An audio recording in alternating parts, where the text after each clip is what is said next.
our nominee in the person of Dr. Vladimir. Our program for today, as presented in your screen, will start with the singing of the Philippine National Anthem, and then the opening remarks by the chair, yours truly, and then I'm going to introduce to you the members of the search for the Chancellor Committee, and then to be followed by introduction of the nominee for the Chancellor to be given by Assistant Professor Tani R. Acuña, and then the presentation of the vision paper. And then we're going to have an open forum for that. And for the closing remarks, is to be given to us by Mr. Remigio P. Domingo Jr., member of the Search Committee. And then our overall moderator is going to be Professor Annabel Unibero, and then the singing of the UP hymn, UP Naming Mahal. And then before we're going to end today, just like we sent you the invitation. So this afternoon, we're going to have the consultation through breakout rooms for different sectors. We pull the rep, staff, project-based personnel, and then the faculty, the students, and then the stakeholders. And then after the consultation, we are encouraging for others who wanted to have an individual interview. Is also to be done per sector. Okay. So back to our program. So I'd like to once again welcome everyone for attending this very important gathering for the search for the Chancellor of UP Mindanao. And once again, I would like to remind that this is already the extension for the call based on the memo administrative order sent to us by PDLC. Now we're going to introduce to you the members of the search committee. So we have here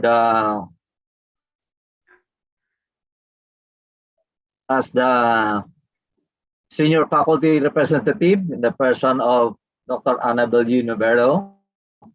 For junior faculty representative, we have Assistant Professor Tadeos R. Acuña, as well as Assistant Professor Delpa M. Globa. But I think she's not present because she just filed a sick leave. And then we have as representative, we have Mr. Remigio P. Domingo. And then administrative representative, we have Mr. Joel N. Sagadal. And for the student representative, we have Ms. Regina Luella A. Masakupan. And lastly, from the president representative, Attorney Roberto M.J. Lara. I'd like to inform everyone that Attorney Lara is present here. Good morning, sir. Good morning po. Good morning po sa lahat. Okay, thank you very much, sir. Salamat po. Okay, may I call on Assistant Professor Tani R. Acuña to introduce to us the nominee. Sir Tani. Yes, sir, Ting. Good morning. Morning, everyone.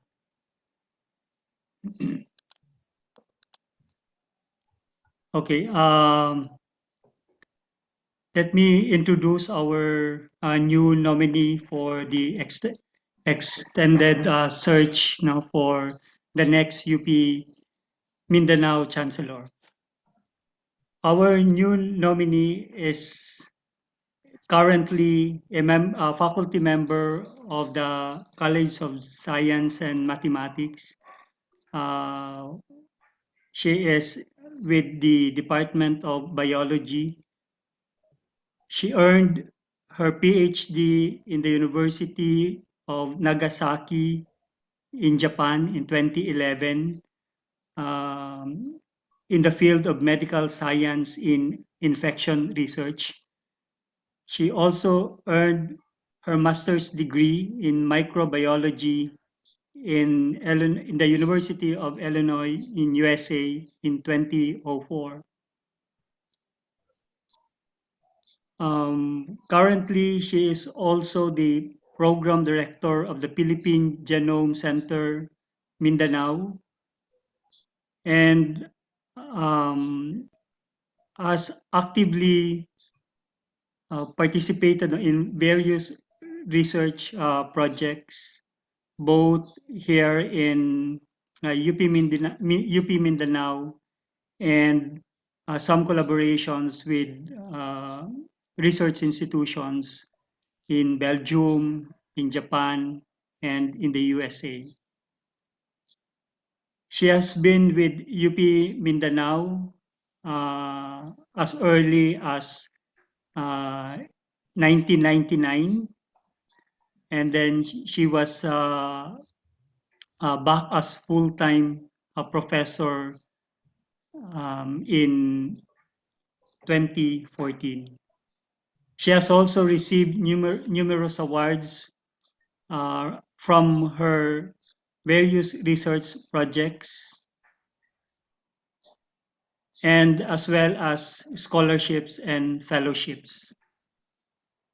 Without much further ado, please help me welcome our new nominee for the next Chancellor in UP Mindanao, Dr. Lair Ani E. Morao.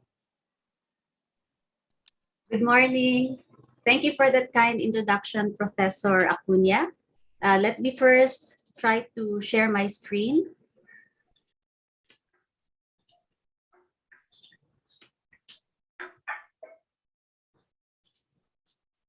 Okay, can you see my screen? And am I audible? Yes, Dr. Morao. Okay, thank you. I have a problem with my cursor right now. I cannot find it, so please bear with me. All right. So to the Honorable Search Committee, students, staff, faculty, alumni, and other guests in this virtual room, thank you for giving me this platform to express my aspirations for UP Mindanao. I am Lair Morao, a professor of this university, a colleague to everyone, a mentee of several of our wise members in this community, a mentor to some of you, and a mother. I am honored, at the same time humbled, to speak to all of you today. My dreams and wishes for this university are the same as yours, to make UP Min a university to be proud of. So please lend me your time and your ears as I share with you how we can do that.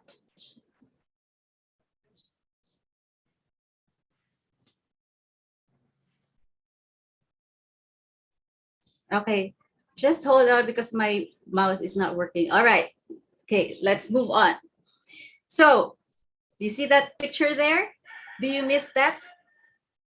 I'm sure that you do, judging from the clamor for a face-to-face. But what if I tell you that we don't have to go back to this kind of classroom?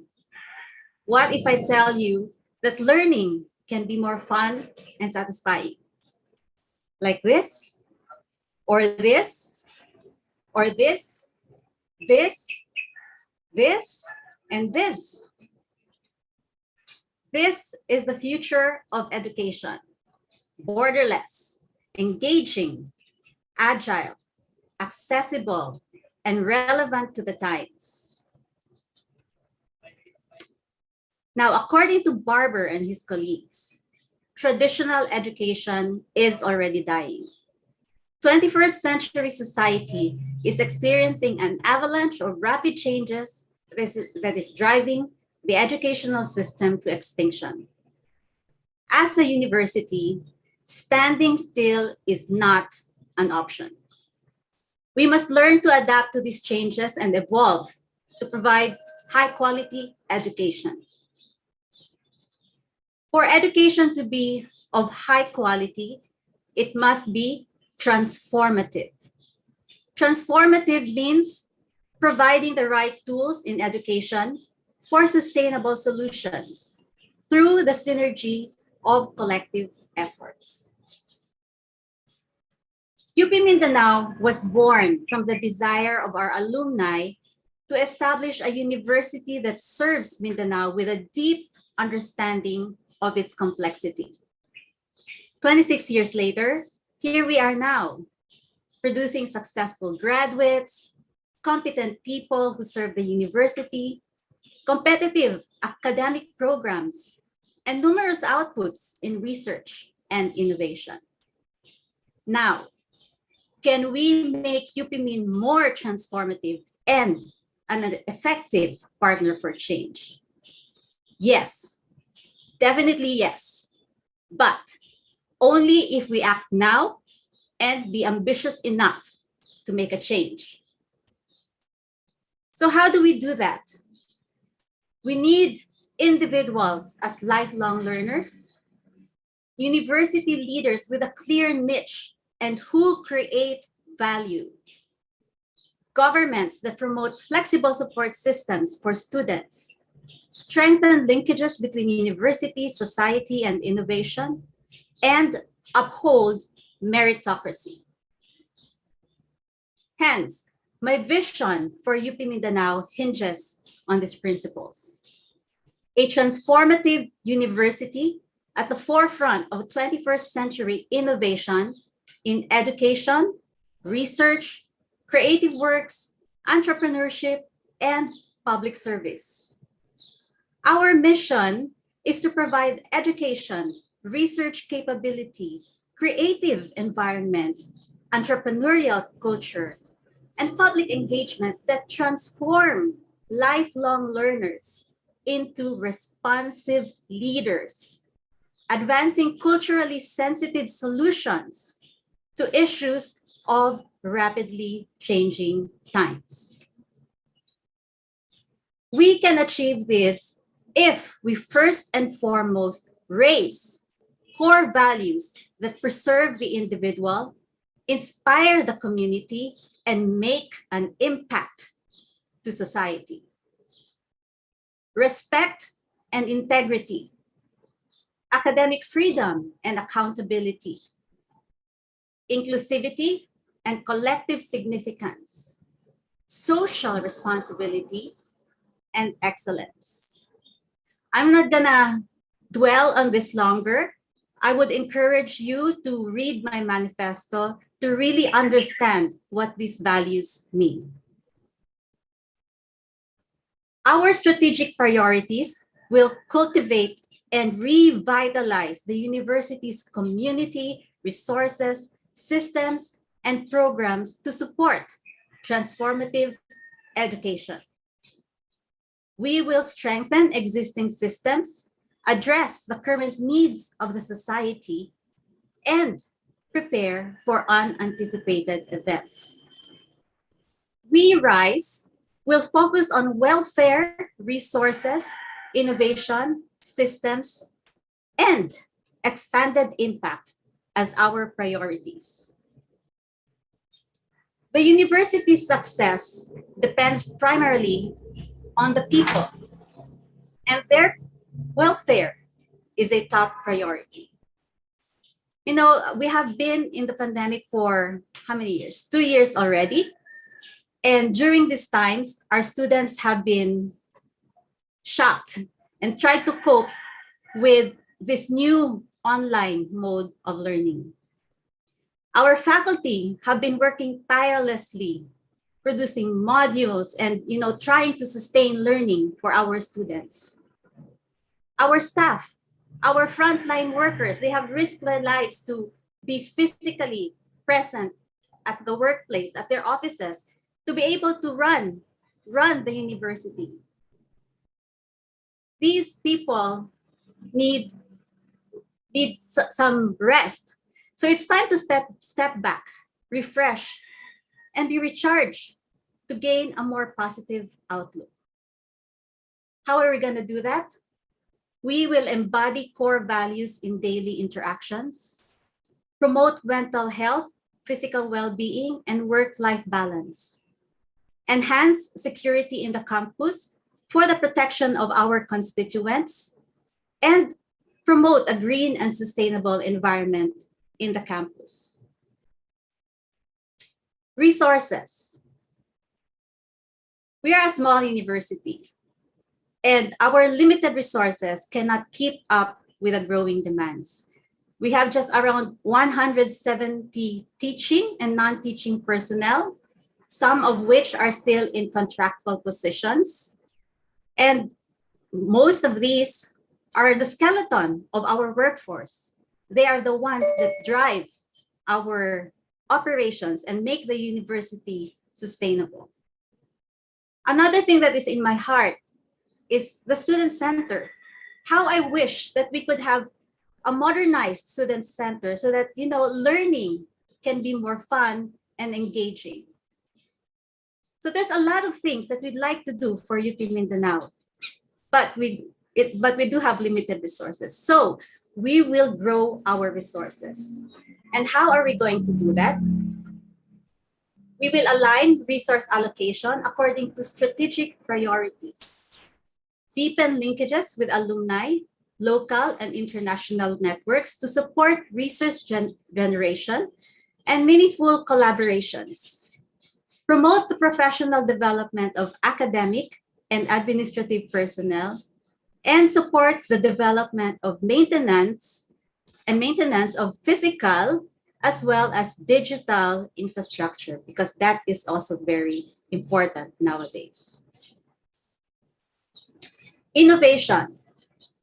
Agri-biosystems will continue to be our niche because it's very important to support the growth of Mindanao. However, we need to integrate One Health approaches that translate to a healthy continuum from ecosystems to humans. We will carve our niche, but also promote interconnectedness. Key to this is raising lifelong learners to be responsive leaders with a collective mindset who can address the complexity of Mindanao's challenges. Taking from my personal experience, PGC Mindanao started with nothing. And we didn't imagine what PGC Mindanao could do, but the pandemic really pushed us beyond our imagination and helped us, revitalized, invigorated us to be of service to the community. So I can just imagine that we can do the same for other programs in the university, make relevant contributions to the society. And innovation will help drive that. So how are we going to do that? Integrate emerging innovations on the 21st century to support lifelong learning, research, creative works, entrepreneurship, and public engagements. Promote flexible educational platforms and strong academic support services for students and faculty to sustain an adversity-resistant learning environment. Advance multidisciplinary and interdisciplinary programs and innovation ecosystems on agribiosystems, IT, engineering, health, sports, arts, culture, and economics towards a knowledge society. Our internal systems, our internal processes can still be improved towards effective and efficient systems. We will champion our best practices while reforming those that seem to contribute to challenges. Again, going back to the pandemic, we have shown that UP Mindanao indeed has an adversity-resistant culture. In one snap, in one day, we were able to transition to virtual working, online transactions, online engagements. So we have shown that we can do it. But as we move forward, what are the lessons that we can bring from our experience in the pandemic and help us move forward, move further as we transition into the new normal? So how are we going to do this? We will streamline internal processes, develop a comprehensive and accessible administrative framework to guide and communicate internal and external processes, incorporate data protection protocols in existing systems, implement flexible, safe, gender-sensitive, and adversity-resistant working environment. These pillars that I just mentioned earlier will form the foundations for our overarching goal, which is to make an impact and become an effective partner for change. UP Mindanao has come a long way. Professor Acuña mentioned earlier that I was here back in the early days of UP Mindanao when we had the abortion road. So I have seen how UP Mindanao has transformed beautifully, over these years. And personally, UP Mindanao has made a big difference in my life. Several years ago, I was at a crossroads, and UP Min opened its doors for me. And ever since I entered UP Min, it has given me a lot of opportunities to grow individually and as a professional. And it has given me opportunities to meet, these wonderful people who are excited to be able to serve our community. So many of you who are listening right here, right now, I'm sure that you also feel the same, that UP Mindanao has really inspired you and has brought impact to your lives. So if you can just imagine, if we bring all of our hearts and minds and skills together, you can just imagine all the possibilities that we can make. I hope that the impact that UP Min has afforded us will spill over to our communities, and we can only do that through collective efforts. So how are we going to do this? We will translate research, creative works, innovation, entrepreneurship, and public engagements into meaningful impact for these sustainable development goals. We will strengthen stakeholder engagements to deliver greater cultural, and societal impact in Mindanao. We will enhance organizational frameworks and systems to measure, monitor, and communicate impact. And we're going to increase our public engagement and media presence. So by engaging these strategies, we rise to the occasion and produce a transformative education that will make an impact in Mindanao and even beyond. Be a part of a revolution that will shape the minds to shape the nation. Good morning, everyone. Thank you, Ma'am Lawyer. Ma'am Ana. Thank you very much, Professor Morao. That was a very inspiring presentation. It gives me some goosebumps because I have witnessed your transformation. when you were Sir Ting and I have witnessed your transformation. You were our very young colleague. Yes, thank you, Ma'am Ana. You have come a long way. Yes. Thank you, Ma'am Ana, for acknowledging. Congratulations, and thank you for taking up the challenge of being a nominee. So now we are going to the question and answer portion. May I request my fellow members of the search committee to watch out for questions on the chat box. Alternatively, people can also raise their hands if they have questions for Professor Morao. And we apologize that our current platform does not accept anonymous questions. So if you would like your questions not to be seen by the general public, please send them as a message to your sector representative. We are now ready for the first question. Anybody? Attorney Lara, I can see you. Would you like to shoot the first question?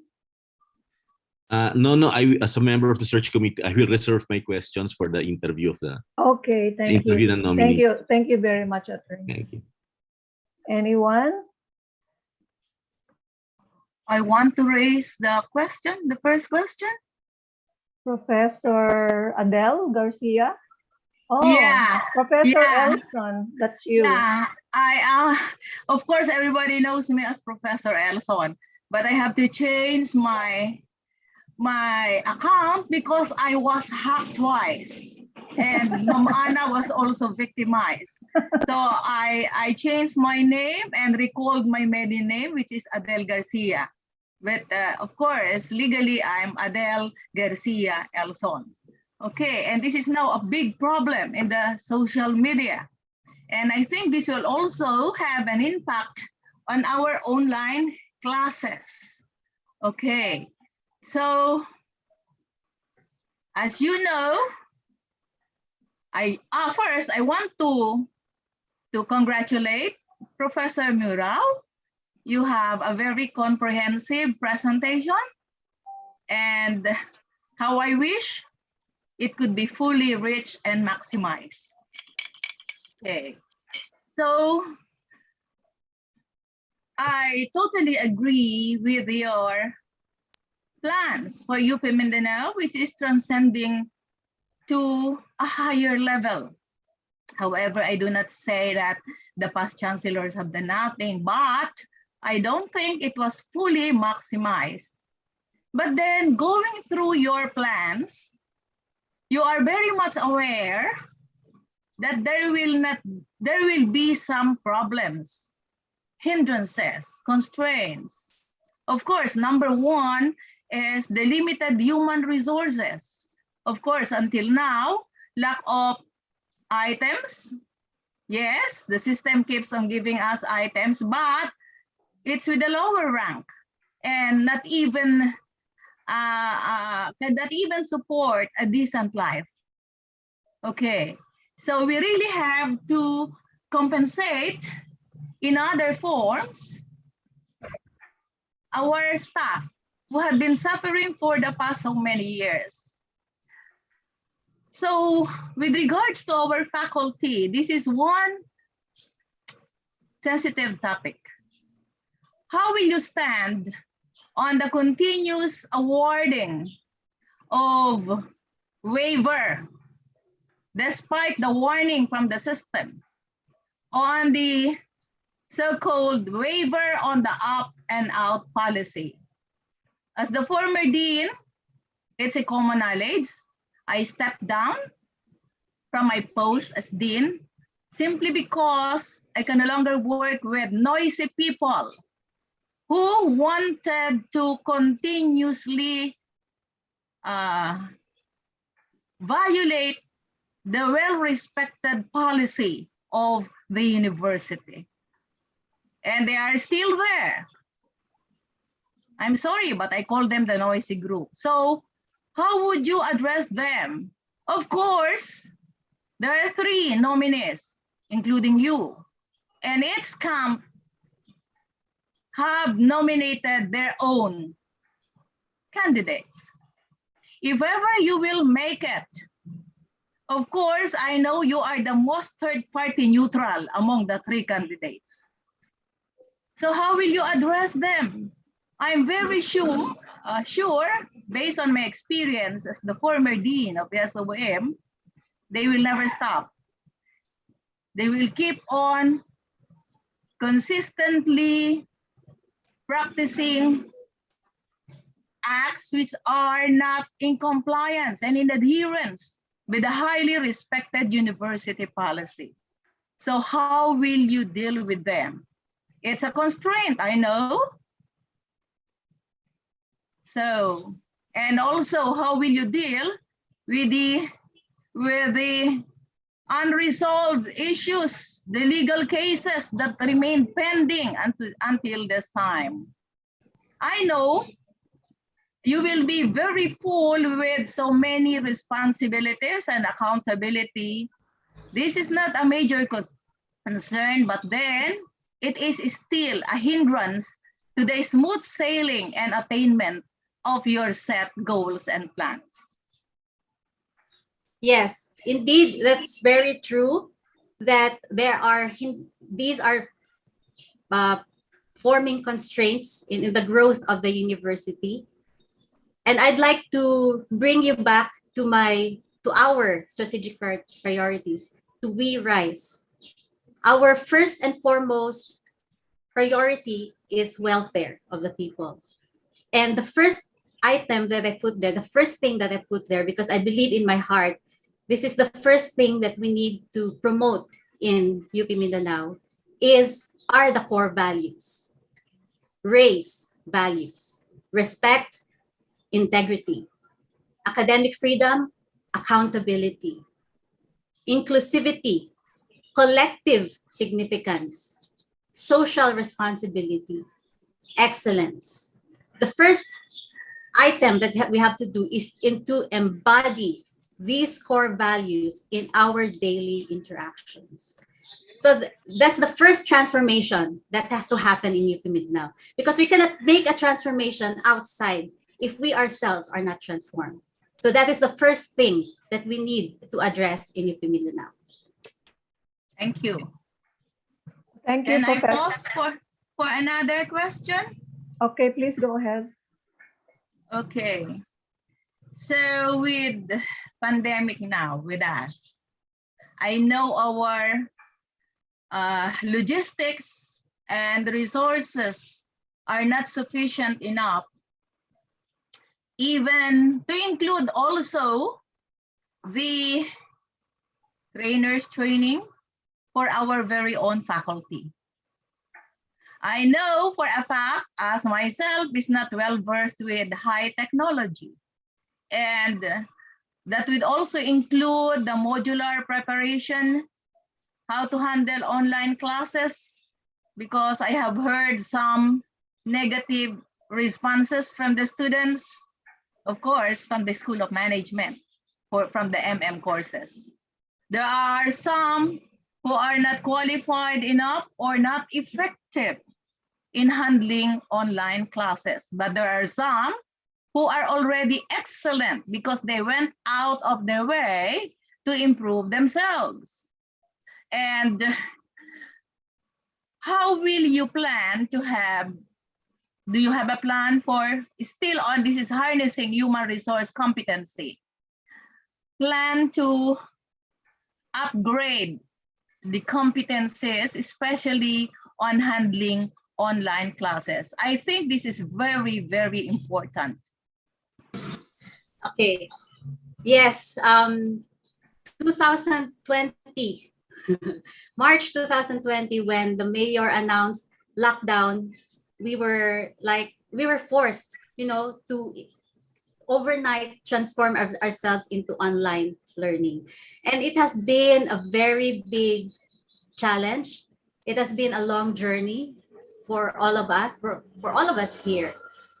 And there have been a lot of challenges along the way. And still, even right now, we are still experiencing the challenges, even though we said that, all right, we have been already in this online platform, online learning for 2 years already. Still, we're not used to it. So that brings us back to our innovation platform. One of the things that I emphasize there is that we have to stimulate an adversity-resistant learning environment. Because, it's not just the pandemic. Before the pandemic, there was the earthquake, if you remember that. During the pandemic, we had Odette. And in the future, there will be other, unanticipated events. So we have to develop a university that is resistant to these events. We have to develop systems that can respond to these unanticipated events. So that's another priority in our platform. Mom Anna, for the last, so that I will be done. Yes, Last please go question, ahead. please. Yes, please Yeah. go ahead. Yeah. Okay. I have observed that there are some issues concerning conduct of research. Yes. Because as far as I understand, we can report and document all the faculty researches.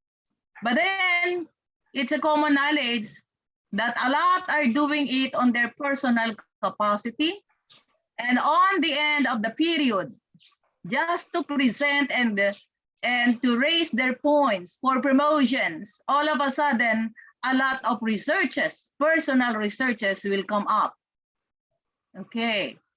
So there's nothing wrong with doing individual researches. Yes, same with individual extension and community programs. And how I wish, this is not really a question, but a suggestion. How I wish that when do our personal researches and extension work, there has to be exposure from of the young faculty, because I had experienced this. Once the senior faculty are gone, extension program researches are not continued. So more exposure.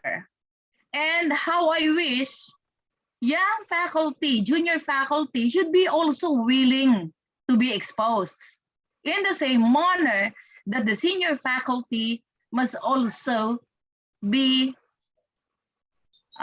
must also offer to do collaborative activities.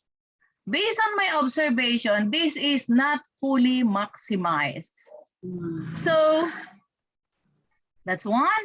And also, this is a crucial issue. Last, promise, this is the last.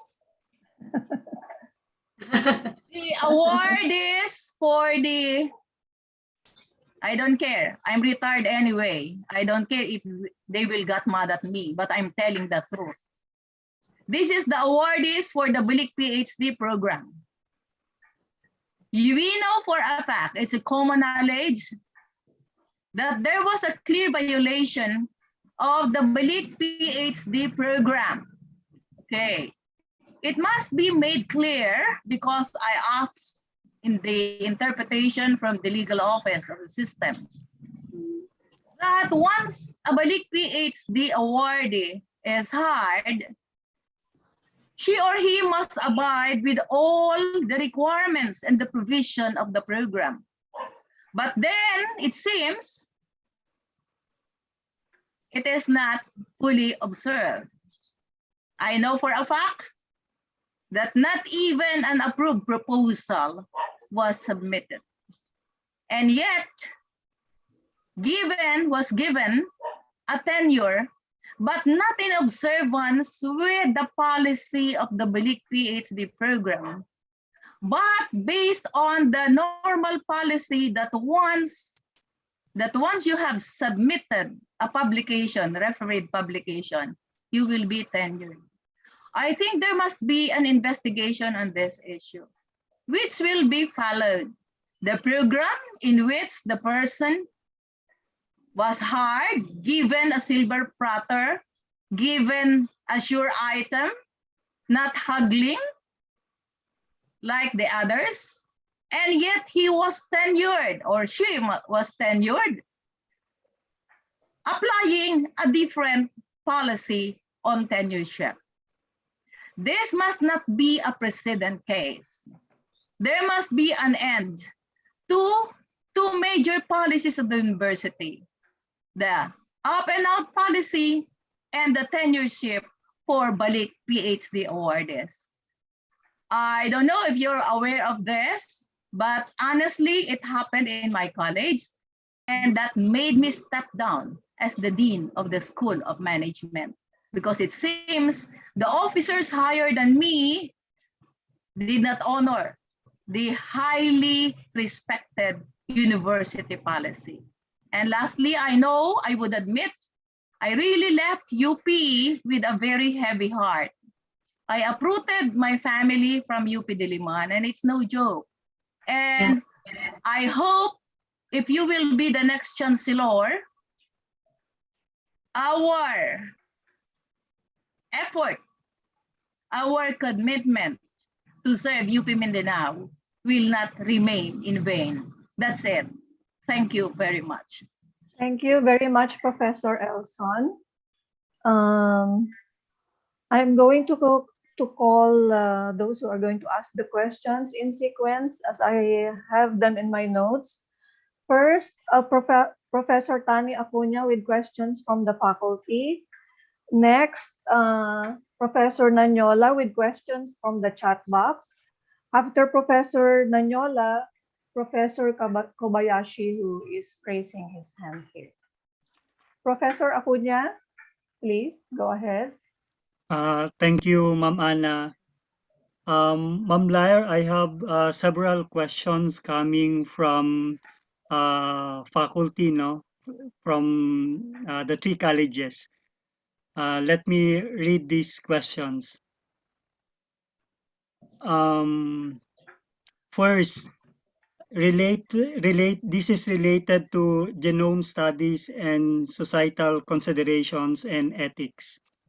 The question is, what is your view regarding the controversial and celebrated Larena case on IP genome study? What do you think is the core of the issue regarding IP genome studies of this sort? And then,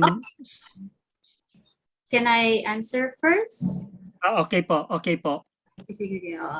So we have a system in the Philippines. We have guidelines in the Philippines on how to do research, in particular for IPs. So the important thing is if there's a research group that wants to do a study with IP, that group has to go through the proper process. We don't have any problem as long as they go through the proper process. And what is the core problem? I think the core problem is lack of understanding, knowledge and understanding about these processes. So one of the goals in UP, I'm talking about UP system, is to promote knowledge on these guidelines, research guidelines, ethical practices in research. So that's the best thing that we can do right now. Okay, thank you po. The second question is related to Mindanao studies. What is your idea of interdisciplinary and or multidisciplinary approach in shaping Mindanao studies? And related to this one, how do you envision a Mindanao studies that is both truly interdisciplinary, not just multidisciplinary, and at the same time thematically well focused on key issues, on key Mindanao issues and subjects of timely relevance? Okay, so if you go back to our platform on innovation, we emphasize there multidisciplinary and interdisciplinary innovations. So yes, I do believe that we have to shift from a individual intelligence to collective efforts, bringing all our intelligences together, collective intelligence. So that's the first point. How do we do this? Or the question is, what kind of? Sorry, can you repeat the question? The second part. The second question, Ma'am Lair, is how do you envision a Mindanao studies that is both truly interdisciplinary, not just multidisciplinary, and at the same time thematically well focused on key Mindanao issues and subjects of timely relevance? Okay, So, you know, Mindanao is a treasure to all of us because we live here.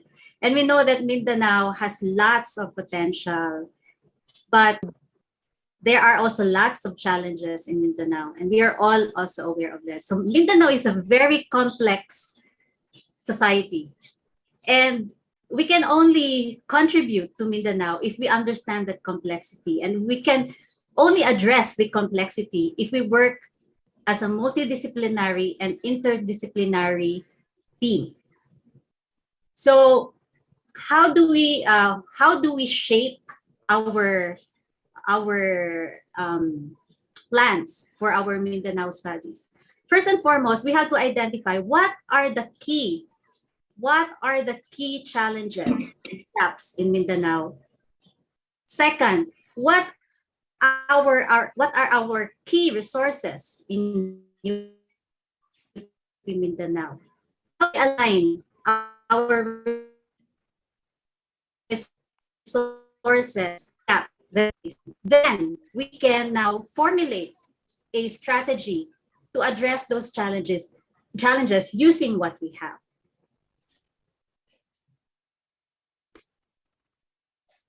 Okay.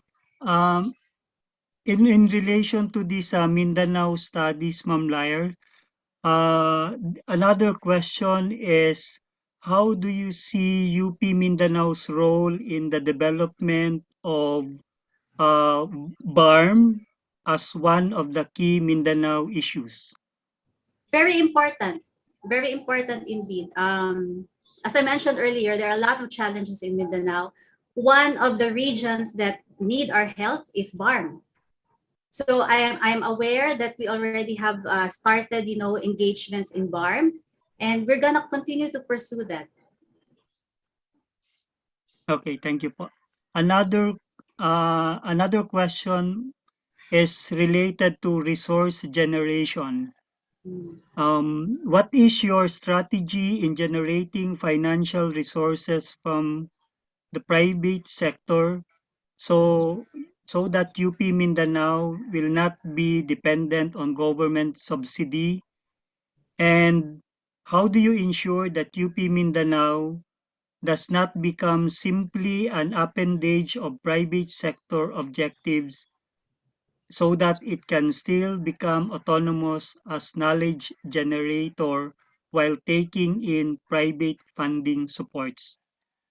Okay, so that brings the two priorities in our platform: resources and innovation. So, you know, these priorities are not independent from each other. In some ways, they also help each other. So regarding your question on how do we bring partnerships with our private partners, uh, very important there is, first, is the collaboration meaningful? Is the collaborate that is Does it align with our key strategies, key priorities in UP Mindanao? And third, will it bring sustainable impact to the society? So I think those are the key questions that we need to ask when we engage with our private partners. Okay, thank you po. Another question, very specific to table 1 of your vision paper. This is related support centers and the proposed established research and innovation programs. The question is, why did you include the Save Food Systems in the Agri program? And then, have you consulted the faculty members, especially from the 3 colleges, to understand what they are currently doing and what they aim to achieve in the next 3 to 5 years? Okay, so I did consult a few faculty from the different departments of the university to get feedback from them. What are the gaps in the university? The question, why did I include SAVE? Because I felt that we have to be inclusive, and therefore what all the accomplishments that our faculty have to be given recognition. So it's not just because I'm from CSM. So of course, most of my knowledge regarding projects is related to CSM. So I wanted to be inclusive and also recognize the efforts of our colleagues from the other colleges. Okay, thank you po. And then still in relation to your vision, mission statement, how do you plan to integrate the different colleges to work collaboratively? That's where multidisciplinary and interdisciplinary engagements come in. Okay po. And then another question, ano po ang plans ninyo para ma-increase ang plantilla items para sa mga staff? Okay, so our greatest ally is the UP system when it comes to resources. So yeah, that's my plan. My plan is to really get the help of our UP system to get these positions. Okay po. And then another question, do you think the opening of classes should be moved 2 weeks later to give respite to the students and faculty? Yes. Short answer, yes. Okay. Then what is your take on the UP-DND Accord? Okay. Our UP system is also working to be able to address that. So I think we just need to trust that our administration is working hard to be able to resolve that issue. Okay. Then how will you remove barriers for indigent, lumad, and Moro students as well as students with disability? Yeah, so again, that goes back to our platform on innovation where we want to promote adversity-resistant learning environment. So that means that regardless of what situation you are in, you can still learn. Okay. I think this is the last question, Ma'am Lar, from the faculty. What are your specific plans for CHSS, SOM, and the DHK when you become a chancellor? Okay, so I think I have to consult them first before I do any planning for them, because I believe that the only way to move their plans forward is that these plans should come from their heart. So yeah, that's the first thing that I would need to do. Okay, Ma'am Ann, those are the questions so far from my end. Thank you so much, Professor Acuña. Next to ask questions from the chat box, Professor Nanyola. Thank you, Ma'am Ana. I'm going to share a slide. 4 slides, actually 5 slides, so 1 slide per question. Okay. Can you see it now, Ma'am Lar? Ito po yung captured image doon sa chat box po.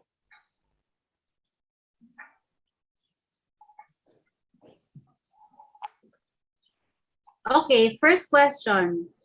Since when did we produce soldiers, and what is our track record in producing soldiers? Again, this is a recognition of all our graduates, and I'm just being inclusive here. Whatever profession they chose in their life, I recognize that. So I don't see a problem if we produce soldiers. Okay, next slide po. No, I just want to make some clarification regarding soldiers. Certain. Yeah. Yeah. I think during my term as the Dean of the School of Management, we underwent a scholarship program with selected young officers of NAPOLCOM here in Davao, and we have produced many graduates from them. It must be put on record. We have already started it.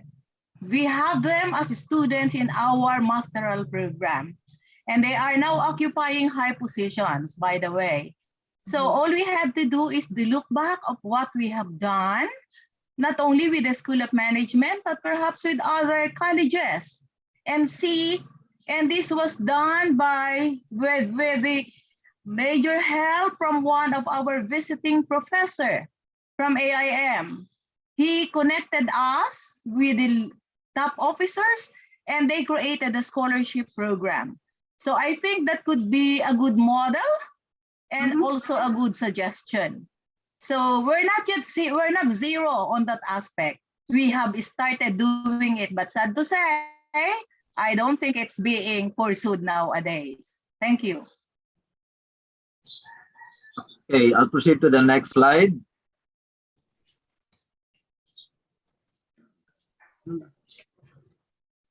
Okay, what made me decide to, you got your terms to 2019? Anyway, we did not have a, okay. So, all right, so indeed, being a chancellor is it's an immense responsibility because you are running a growing, in the case of UP Mindanao, you're running a growing university, and there are a lot of challenges. So very important that the chancellor has a good experience. And what I can offer for you right now is WeRise. WeRise is our platform on how we can bring transformative changes in UP Mindanao.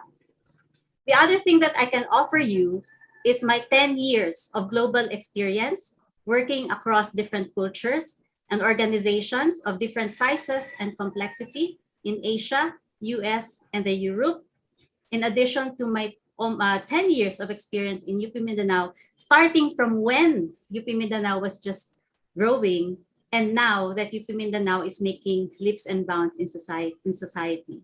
So I have seen how UP Mindanao has grown, and I have seen the challenges, the internal challenges that we are facing. And finally, you know, the role of a chancellor is like a chief executive officer. And my role in PGC Mindanao as the program director is also as a chief executive officer.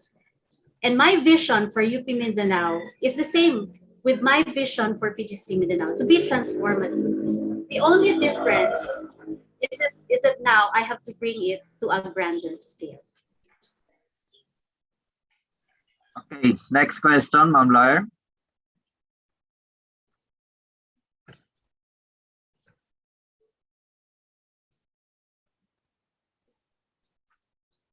Okay, so, you know, a vision paper is your personal vision for the university. And every leader has his or her own vision. So my vision for UP Mindanao is what speaks for who I am and speaks for my aspirations for the university. Okay, next slide. Next question, rather.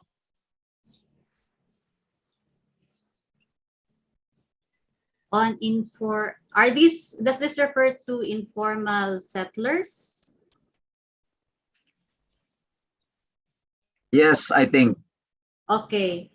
So I am aware that there are already guidelines. We have already UP system approved guidelines regarding, and the UP Mindanao has plans for the informal settlers.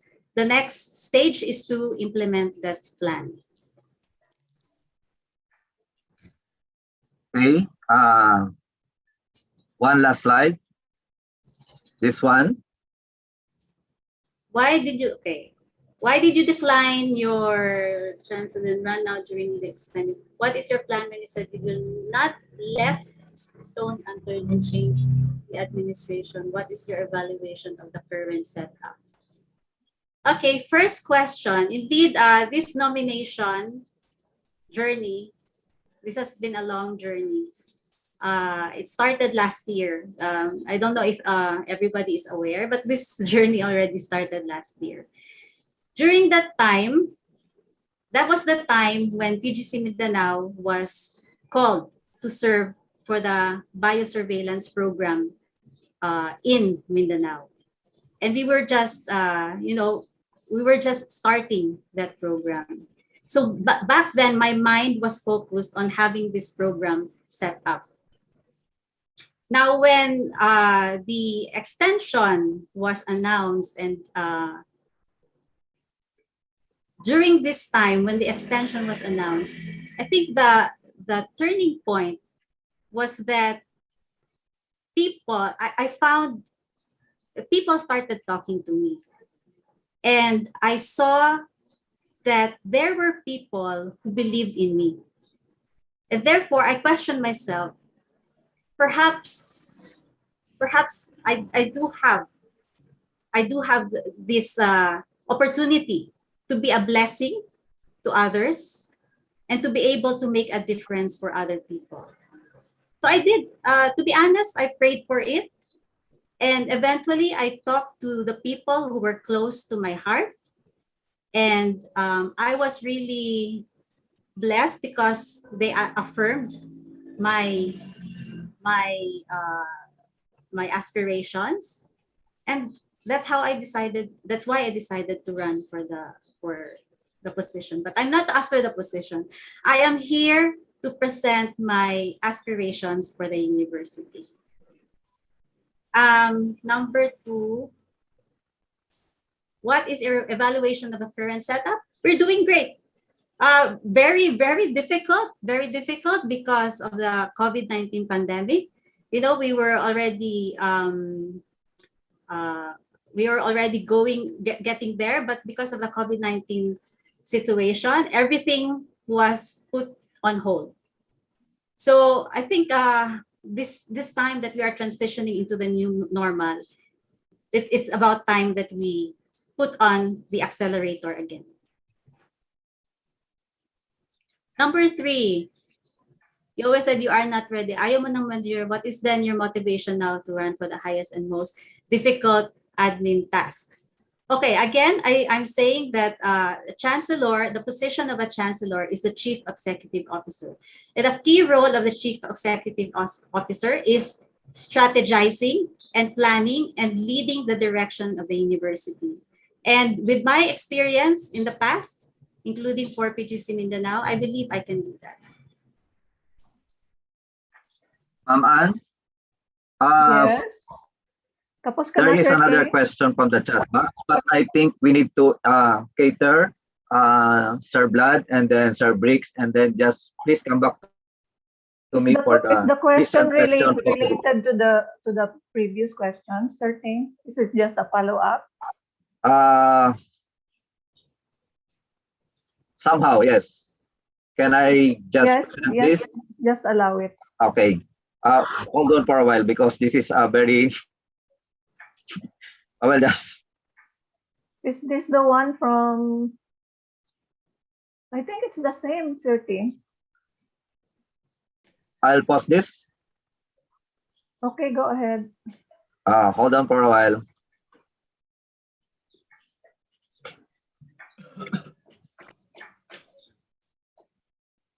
Lard, eto, pero may continuation yan po. Wait lang. Okay.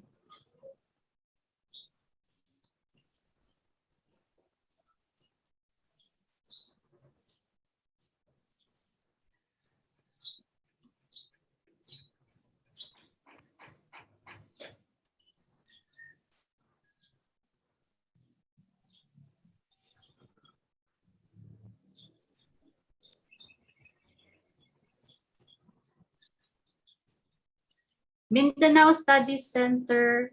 Okay, noted. I apologize if I misunderstood your programs. Let's stop and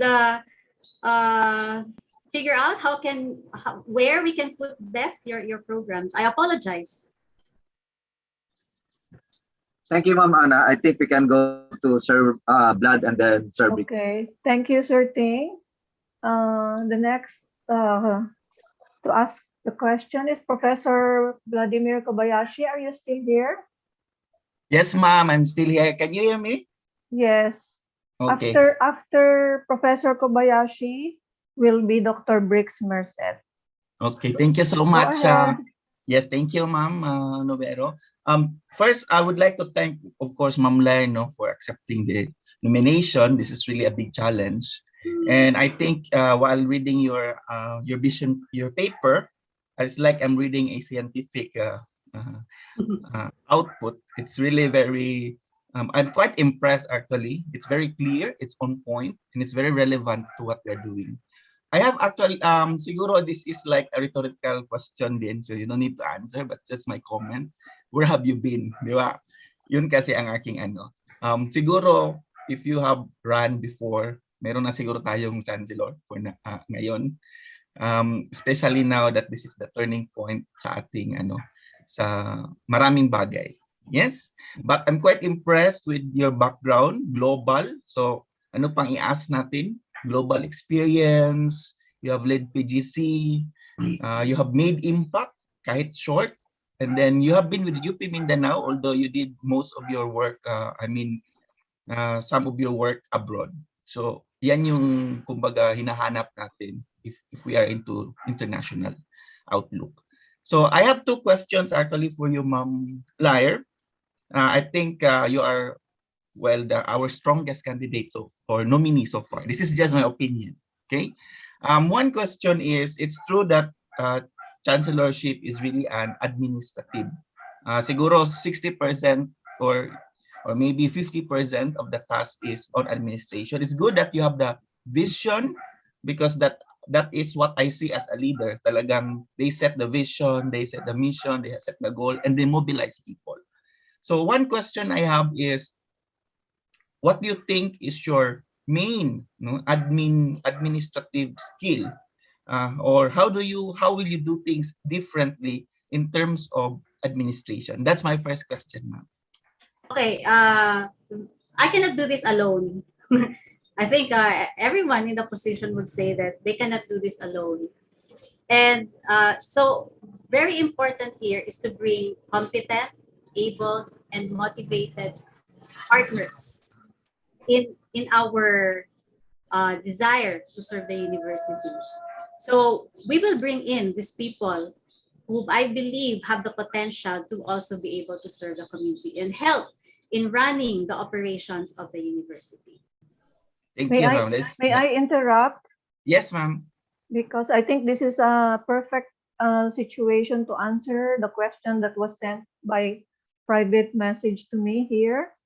Who will be your vice chancellors now? Oh, okay. Let me. I'm not gonna name names now. Apologies, but that I'm not gonna name names now. I am here to express my aspirations for the university. Yeah, let's just leave it there. Okay, thank you. Oh, thank you, ma'am. Second question, ma'am, a bit unrelated siya sa admin, but I think it's becoming a really kumbaga alarming problem sa ating university, that it's not many, but a few of our faculty members, or even not faculty, that are acting in an unethical way in terms of research, not following guidelines. So I think yearly meron tayong mga ganyang mga cases, no? So a good thing na nandun din sa yung core value, yung tinatawag natin integrity. But I think what's missing is really how to enforce this, and talagang managot ang dapat managot, especially if they do this with malice. Okay? So marami kasing mga ganyan na mga case.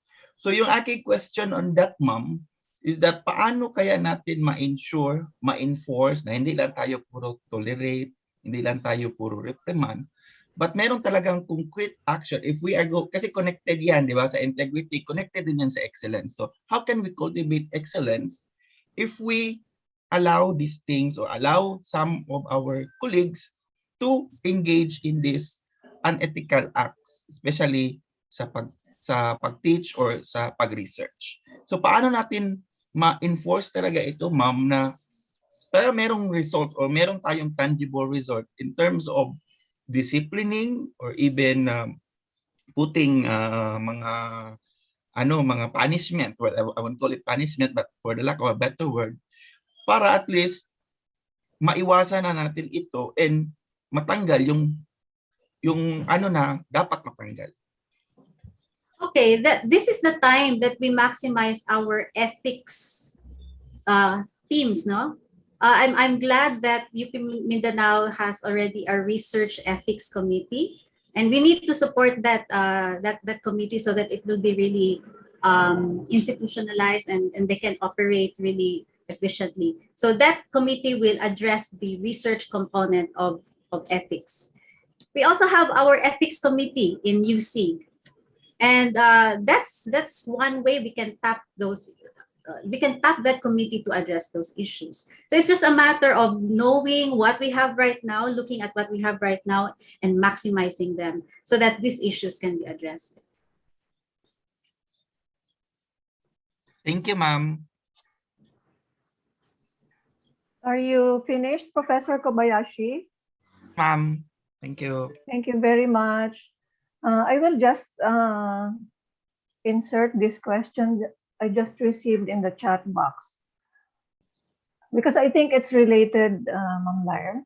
Is it really to serve po at her best intentions or just an afterthought? Kasi ang admin work is hindi pwede perhaps lang, dapat konkreto. Your comment, please. Okay, I invite everyone to again read my vision paper, because my vision paper speaks for who I am and my aspirations for the university. So please scrutinize my vision paper, because that, to be honest, that's who I am. That's where you will know. That's how you will know who I am. Thank you, Ma'am Lair. The next one is Dr. Briggs Merced. Go ahead, please. Sir Briggs. Yes, good morning, everyone. Good morning. Yeah, good morning. Good morning. Good morning. Good morning. We can hear you. Lugan ako. Okay, good morning, Nominee Liar. Good morning, SearchCom. You said that you were motivated last year. So in other words, the motivation came even after or even before the announcement of the search. Why did you run only now? Okay, I think I answered that earlier. Last year, we were focused on implementing the biosurveillance program of PGC, which was urgent and pressing, which is a very urgent and pressing program. And yeah, my focus was on implementing and starting up that program. But So then, yeah, yes? go ahead, please. Go ahead, please. Yeah, so with the extension of the search, I think another opportunity has been opened. The door has been opened. So let's grab that opportunity. Did you endorse at any point or on any platform or any media nominee Karen Grace Kayamanda? Yes, I did. You mean Karen? I endorsed one of the nominees. Yeah, so where is your heart now? Is it for the nominee or is it for your running as a chancellor? Okay. Please decide. Yes. So back then there were only 2 nominees. So we have to decide which of those nominees we will choose as our leader. So you are dropping your support for Kayamanda? So yes, because I am running now for the position. So you are withdrawing your support from Kayamanda. Is that what you're saying? You know, my support goes for who will Just be. answer me with yes or no. Yes. Okay, that's clear. All right, I was impressed with your academic credentials, Professor Liar. However, when I was looking for administrative experience and expertise in your curriculum vitae, I saw that so far you wrote there as the director of the Philippine Genome Center. well, we of course know that that was a hastily crafted or hastily organized center because of the pandemic. And maybe that is where you are taking off from your administrative experience. If you are going to look at the history of UP Mindanao, we had chancellors who really spoke for their administrative expertise, not just academic credentials. From Dean Coino, former College of Economics and Management, then followed by Professor D. Ongria, who was a noted writer and also former Dean of the College of Humanities. Dr. Hilda Rivero was the Assistant Vice President for Development of UP Diliman before, then followed by Bing Concepcion, Dean of the School of Management, and the incumbent Chancellor now, Larry Digal, who also was the former Dean of the School of Management. Where are you taking off from there, Professor Lair? Okay, first of all, I'd like to correct the statement that PGC Mindanao was hastily established because of the pandemic. We existed already in 2019. And when PGC Mindanao was established, the dream was really to expand the services of Philippine Genome Center Mindanao to the entire country, not just to be centralized in Manila. So we already existed even before the pandemic broke. Okay, so regarding your question, where do I stand regarding with my academic administrative experience?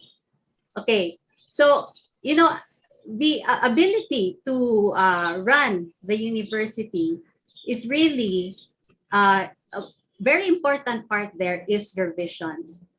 Okay, I'm bringing you We Rise. We Rise as a platform where we can take UP Mindanao to the next level. Second, the ability to run a university not just lies on, we cannot just box it in one experience. We need experience that is expansive, an experience that is global, and an experience that crosses across different cultures and different organizations.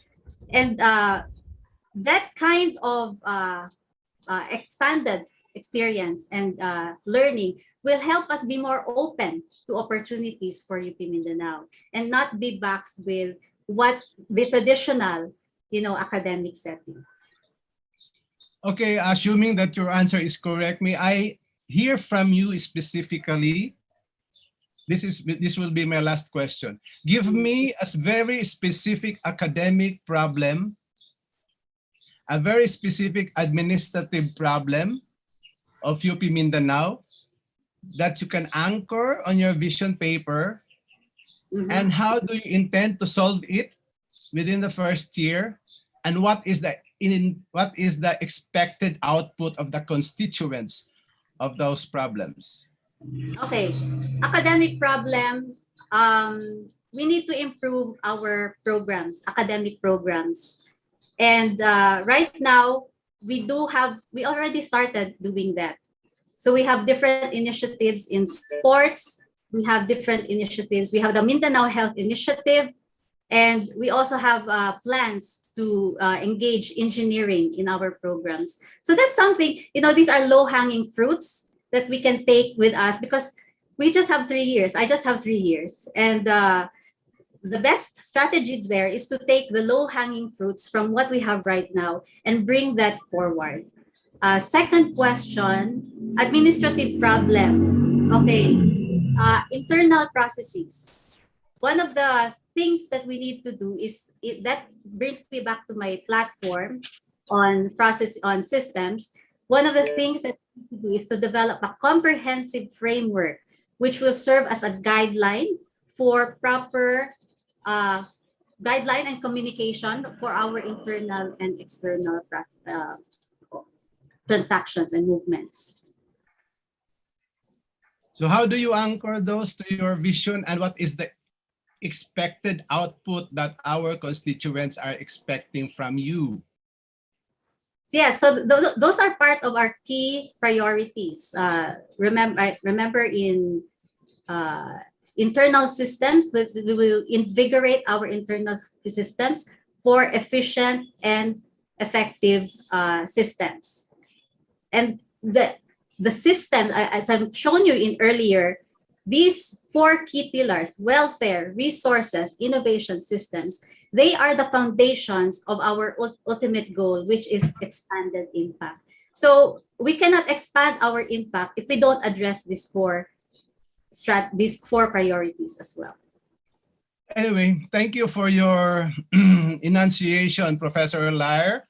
Although to me they are motherhood statements, they do not come into the very specific outputs and outcomes intended for the university. I'd like to give you some points on the academic aspect.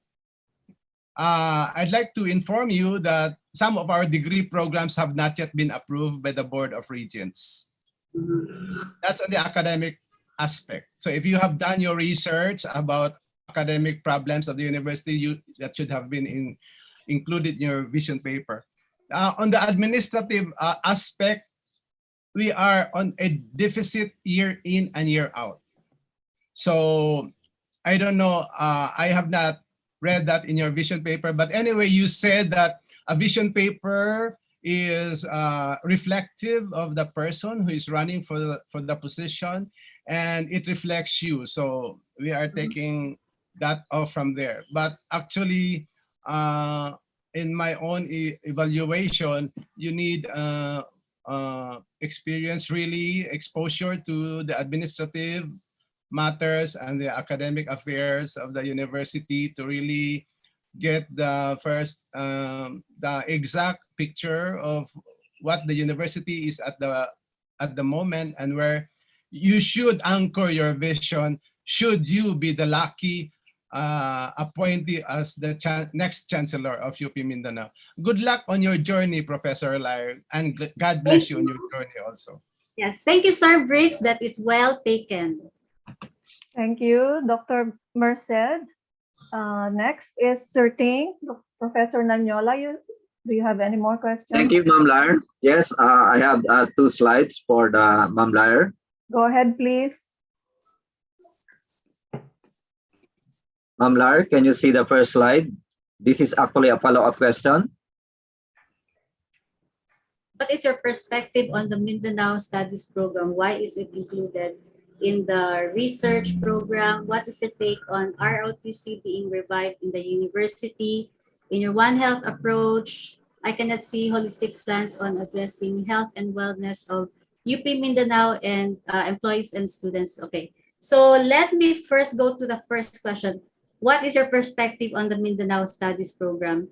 To my knowledge, okay, this is my knowledge, the Mindanao Studies Program addresses the culture of Mindanao, or will promote the culture of Mindanao. That's why I included it in the culture research program. Okay.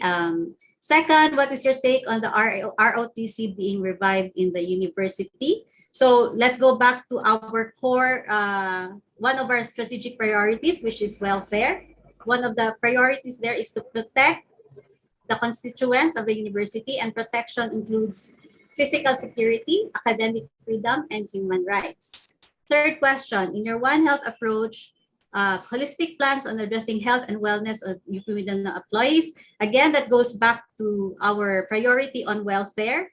One of the objectives there is to promote mental health, well-being, and work-life balance. Okay. So next slide, Ma'am Lair.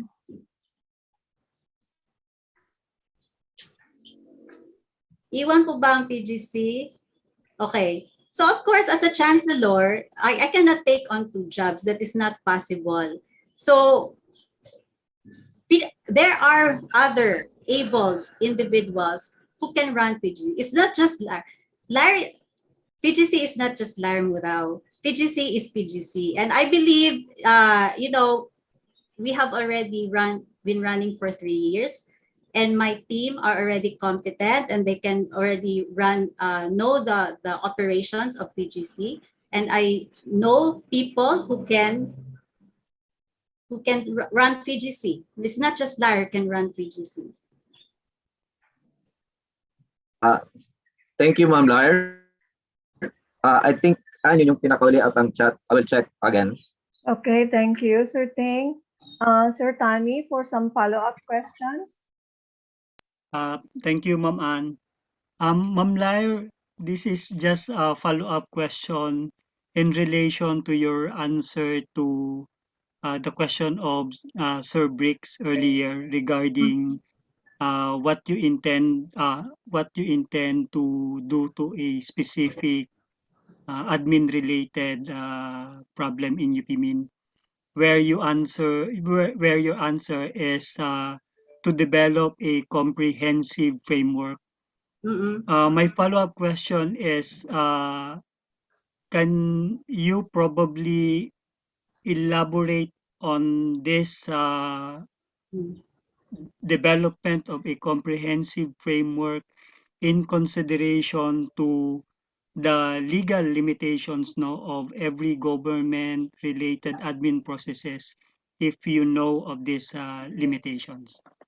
Yeah, so what I imagine is that we have a guidebook or a handbook for all the processes in the university, so that everything will be more efficient. And that guidebook or handbook will guide especially those who are, one of the challenges in the university is because we always have new people coming in and they're not familiar with the operations. So there are delays in processing documents because we have to learn and relearn the systems, and then there are always changes that are happening. So this guidebook will help us really streamline all our activities. Another thing is redundancy. There are redundancies in what we do. We sign online, we sign also on paper, wet ink.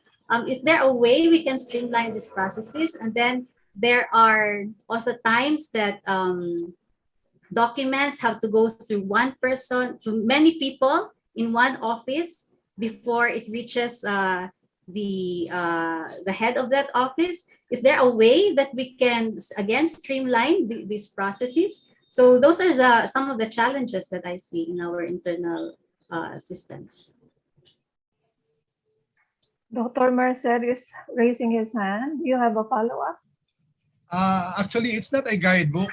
All government agencies are guided by the GAAM, or the Government Accounting and Auditing Manual. That's a 4-volume work, which every government administrator should have looked into or studied.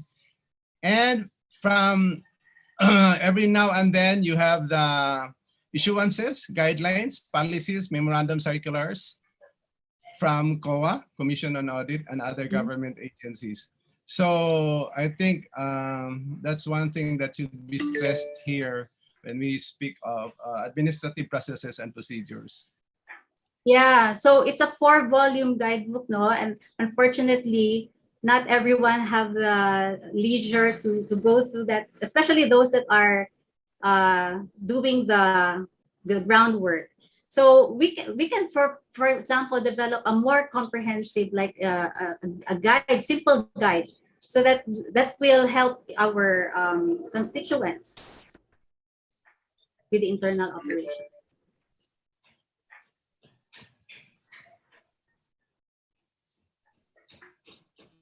Can I pose a suggestion? Because this is connected with the guidelines. Yes, please go ahead. Okay, Ma'am Lair, I'm really impressed with your presentation, but then I have some apprehension regarding to some constraints. Yes, the guidelines are there. The manual for Chancellor is there. I have seen it. But the problem is, first, as a student of management, I'm a student of management. Okay, I look at myself as still a student of management. First, there is a need for a thorough understanding and commitment to follow the guideline. That's one.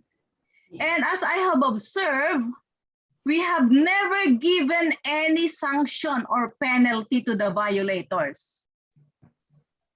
Though the violators are ruled out and identified, still we fail to give sanctions.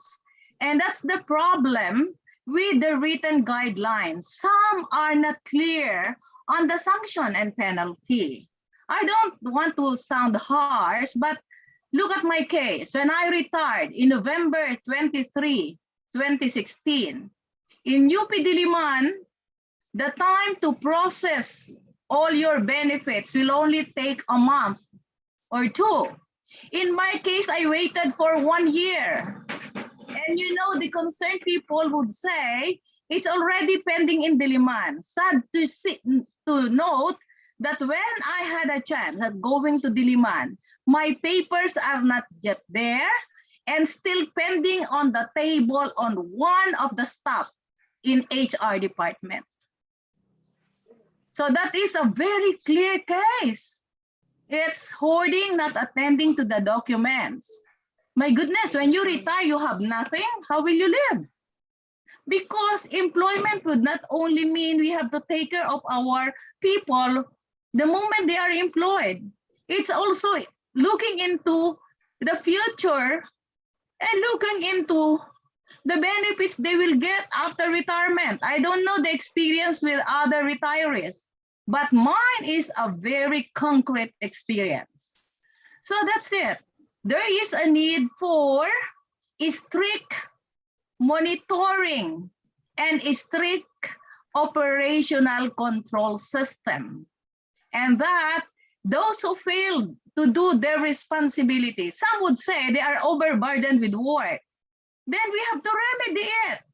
We have to do an honest to goodness assessment of the flow of processes and the procedural process. And lastly, Ms. Lar, may I suggest that you mentioned earlier that you want to have consultation with 3 colleges. Please, your consultation must also include other stakeholders like former administrators, deans, and officers who have the experience of working with the system and working with UP Mindanao. I would see that there will be valuable inputs like perhaps Sir Briggs. You're already retired, Sir Briggs, I suppose. So you can also give some quality input during the organizational assessment and analysis. Without that, you cannot have a plan that is holistic and comprehensive. And once planning failed, we will never go to your program of We Rise. Thank you. Thank you, Professor Thank you. Elson. Sir Briggs, you want to say something more? Well, I just acknowledge the appreciation from Professor Elson. Thank you, Sir Ting. Any more questions from the chat box? Wait lang, Maman. Excuse me po. Wala naman, I think. Clarification lang po. Yes, Ms. Masakupan. Clarification on Ma'am Lair's answer on the ROTC program. I just wanted to clarify po if your answer meant that you are against the return of ROTC sa university. Yun lang po. Yes po. Okay. So, all right. So if ROTC will be implemented and we have to, what they call this? Okay. So the decision whether to implement ROTC is beyond us, no? And so whatever decision will be for the ROTC, again, as I mentioned, that's beyond us. However, if is there a way that we can implement this program while still securing the protection of our constituents? I think that's how we should look at it. I see po. Thank you. Thank you. Any more? Sir Ting, there are no more questions. Wala na po, Ma'am Ann, sa chat Okay, box. back to you. Oh, okay. Okay, Okay, thank you very wait a minute. Pahabol. May nag-message. Can you follow up on the ROTC thing? Whether it is a yes or a no? Ay, Ma'am yan na Lai? yan. Okay, nasagot na to? Yes po. Okay, thank you again. Sir Ting, back to you. Okay, thank you, Ma'am Anna. I think that's the end of the Q&A for the nominee. And then before going to have the closing remarks, Attorney Lara, do you have some messages to be announced in this forum?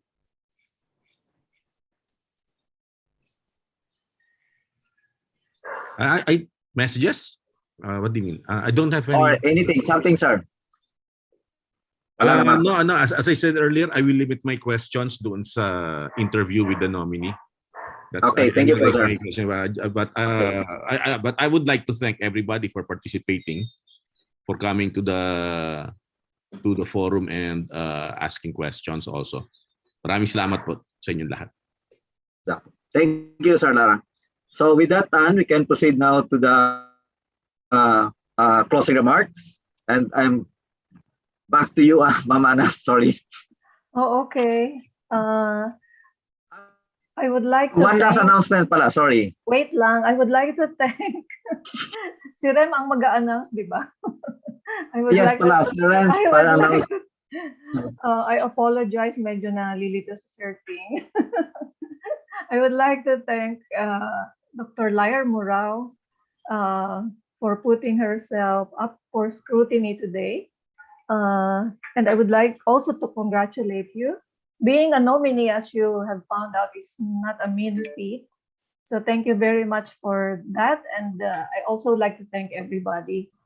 And now I will call Mr. Rem Domingo for the last remarks.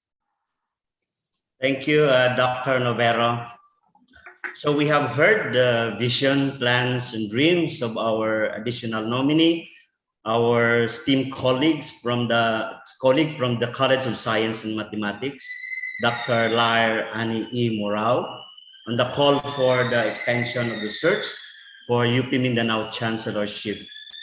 On behalf of the search committee, we would like to thank Dr. Morao for expounding to us your vision and your aspirations for UP Mindanao. Likewise, we would like to thank everyone for your attendance and active participation for today's event, and of course, your patience and understanding to be part of this process. Our end objective is to accomplish this task given to us and allow the UP President and the members of the Board of Regents to select a new Chancellor for our CU. We are hoping that after this process, may we now have a peace of mind, focus to our respective work and assignment, and move forward for a better UP Mindanao. May we remind everyone that this afternoon at 2 to 4, we shall have our group consultations by sector. The technical personnel shall give you your assigned room via Zoom. The reps, administrative staff, NGS, JOs, project-based staff shall have one group. Then another group, all faculty members from 3 colleges. The third group shall be our students, and the last group shall be our stakeholders.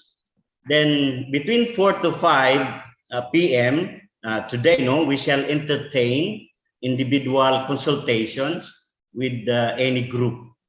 Tomorrow, February 3, at 9 in the morning, we shall have our interview with Dr. Morao. The link has already been provided in the announcement. Thank you, and back to you, Ma'am Anna. Thank you very much, Sir Ting. May I suggest a photo op with Dr. Morao for documentation, just like what we did for the first round. Jen, can you take the shots? Okay po, sir. Okay. Okay, kindly turn on your, if you can, your camera, please.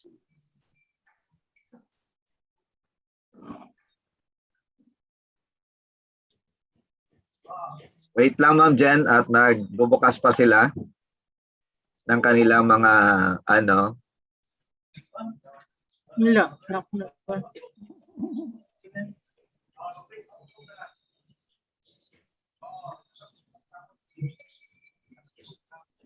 I think okay na, Ma'am Jen, you can start na, no? Ano lang po na kayo, smile, kasi meron po tayong 4 slides, 4 screens. Well, in my Sige computer. po. Smile po.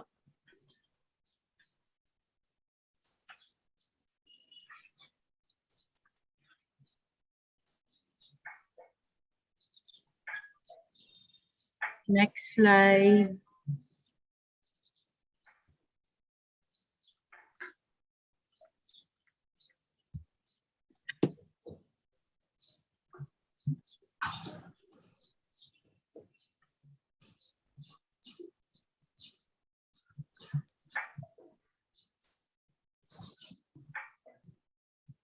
Next slide.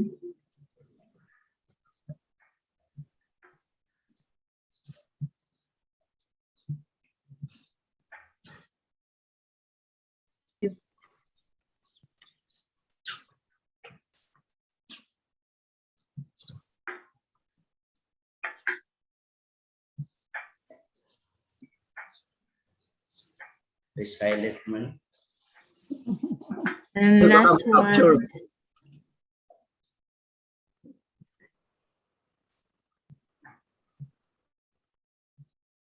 Okay na po, sir. Then you can play na the UP naming mahal. Thank you everyone for attending. It is a very important forum. So nakatotal po tayo ng 95 participants yung kanina. Thank you po.